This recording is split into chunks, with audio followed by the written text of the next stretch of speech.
வணக்கம் மக்களே, வெந்தயக்கீரை புளிக்குழம்பு பற்றி நம்ம பார்க்க போகிறோம். சிறுசாக முளைப்பு வருது பாருங்கள், அந்த வெந்தயக்கீரையை சிறுசாக கட் பண்ணிக்கணும். அதுக்கப்புறம் சின்ன வெங்காயம் பயன்படுத்தியிருக்கிறேன். சின்ன வெங்காயம், பூண்டு, கருவேப்பிலை, புளி தண்ணி எல்லாம் ரெடி பண்ணி வச்சுக்கணும். அப்புறம் ஒரு வாணலில் எண்ணெய் ஊற்றணும். கடுகு, பூண்டு, வெங்காயம், தக்காளி, கருவேப்பிலை எல்லாம் போட்டு நல்லா வதக்கிடணும். அதுக்கப்புறம் நம்ம சிறுசாக கட் பண்ணி வச்சுருக்கிற வெந்தய கீரையை போடணும்.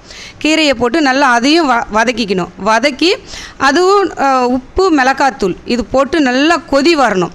அது கொதி வந்த அப்புறம் நல்லெண்ணெய் ஊற்றணும். அது மேலே வெந்துடும். நல்லா குழம்பாக வந்த அப்புறம் நல்லெண்ணெயை ஊற்றி நம்ம சாப்பிட்டோம்னா நம்ம சுவைமிக்க, நல்லா ஊட்டச்சத்து மிக்க, அவ்வளோ உடம்புக்கு நல்லது கொடுக்குங்க. இது அவ்வளோவும் நார்ச்சத்து மிகுந்த ஒரு கீரைன்னு சொன்னால் வெந்தயக்கீரைக்கு மிஞ்சினது வேறு எதுவுமே இல்லைங்க. ரொம்ப நல்லதுங்க. நீங்களும் பயன்படுத்தி சாப்பிட்டு பாருங்கள்.